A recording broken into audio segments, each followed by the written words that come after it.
మన ఇంట ఏ కార్యమైనా ముందుగా వినాయకుడి పూజతో ప్రారంభం చేస్తూ ఉంటాం, విఘ్నేశ్వరుడు పూజతో.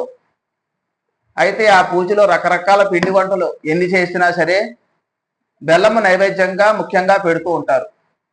దానికి గల కారణం ఏమిటో తెలుసుకుందాం.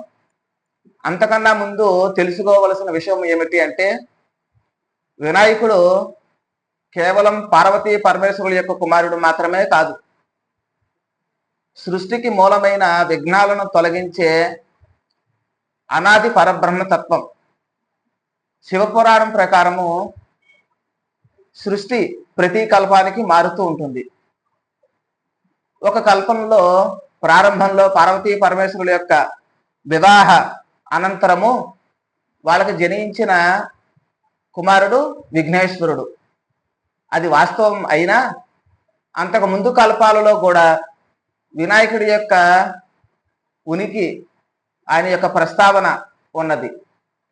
అందువలనే సాక్షాత్తు పార్వతీ పరమేశ్వరుల యొక్క వివాహ ఘట్టంలో కూడా ముందుగా విఘ్నేశ్వరుడు పూజతో ప్రారంభం చేశారు అని చెప్పి మనకి శివపురాణము, ముద్గత పురాణము చెప్తూ ఉన్నాయి.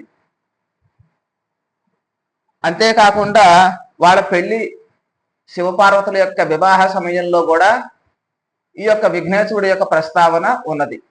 పార్వతీ పరమేశ్వరుల యొక్క వివాహ సమయంలో బ్రహ్మ విష్ణు మహేశ్వరులు మొదలగు శివుని యొక్క పరివారం అంతా కూడా హిమవంతుడు ఏర్పాటు చేసినటువంటి ఈ విడిది ఇంట్లోకి దిగారట.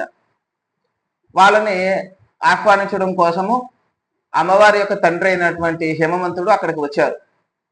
వచ్చి ఇక్కడ ఉన్నటువంటి జనాన్ని చూసి విష్ణుమూర్తితో అంటున్నారట, నేను అక్కడ వంటలో భోజనాలు బోళ్ళని చేయించాను, వీళ్ళైతే ఎంతమంది వచ్చారంటే మీరు అని అవహేళనగా తన దర్పాన్ని చూపిస్తూ ఉన్నారట. అది గమనించిన విష్ణుమూర్తి ఎలాగైనా సరే ఈ హేమవంతుడి యొక్క గర్వాన్ని అణచాలి అని చెప్పి అక్కడ ఉన్నటువంటి చిన్న బాలుడిని, ఆయనే వినాయకుడు, మేము తర్వాత వస్తూ ఉంటాము, ముందు ఈ పిల్లాడు ఆకలి అంటున్నాడు, ఈ పిల్లాడికి ముందు ఆకలి తీర్చండి అని చెప్పి ఆ పిల్లాడిని అప్పచెప్పాడట హిమవంతుడికి. ఆయన భుజాన్ని వేసుకుని ఆ పిల్లాడిని తీసుకుని వెళ్ళాడు. వెళ్ళి భోజనశాలలో కూర్చోబెట్టి ఈయన అంతఃపురానికి బయలుదేరాట. ఆ భోజనశాలలో ఉన్న పరివారానికి పిల్లాడి కడుపుండా భోజనం పెట్టండి అని చెప్పి పురమాయించి ఈయన అంతఃపురానికి బయలుదేరాడు.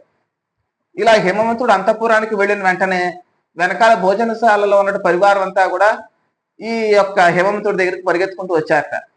అయ్యా పిల్లాడు ఆకలేపోతున్నాం, వండిన పదార్థాలన్నీ కూడా తినేశాడు, వండినవి వండుతున్నవి వండబోయేవి మొత్తం తినేశాడయ్యా, ఇంకేమీ లేదన్నట్ట.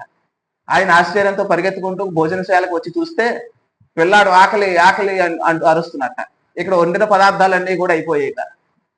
అప్పుడు వెంటనే కూడా కుమార్తె వివాహములో ఒక రాజు అయినటువంటి నేను కుమార్తె వివాహములో ఒక పిల్లాడికి కడుపు నిండా భోజనం పెట్టలేకపోయాడు అని చెప్పి అపఖ్యాతి నాకు దక్కుతుంది అని భయం వేసి ఆ హిమవంతుడు పరిగెత్తుకుంటాడు వచ్చి విడిది గృహంలోకి వచ్చి విష్ణుమూర్తితో అంటున్నట్ట, నన్ను క్షమించండి, నేను ఆ పిల్లాడికే భోజనం పెట్టలేకపోతున్నాను, మీ అందరికీ నేనెక్కడ పెట్టగలను, మీ తత్వాన్ని నేను అర్థం చేసుకోలేకపోయాను, నన్ను క్షమించండి అని చెప్పి హిమవంతుడు ఆ విష్ణుమూర్తిని ప్రార్థింపగా విష్ణుమూర్తి ప్రసన్నుడయ్యి అప్పుడు వెంటనే కూడా హిమవంతుడితో అంటున్నట్ట, గుడము అంటే బెల్లం ఉందా అక్కడ అని అడిగితే వెంటనే కూడా ఇంత బెల్లం ఆ యొక్క విస్తరలో వేస్తే ఆ పిల్లాడు కడుపు నిడుతుంది అన్నట్ట వినాయకుడు.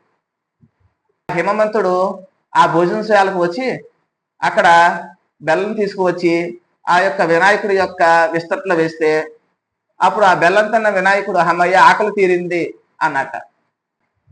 అందువలనే మనం వినాయకుడి యొక్క పూజలో, విఘ్నేశ్వరుడు పూజలో ఎన్ని ప్రసాదాలు నైవేద్యాలు పెట్టినా సరే ముఖ్యంగా బెల్లం నైవేద్యంగా పెట్టడం జరుగుతోంది.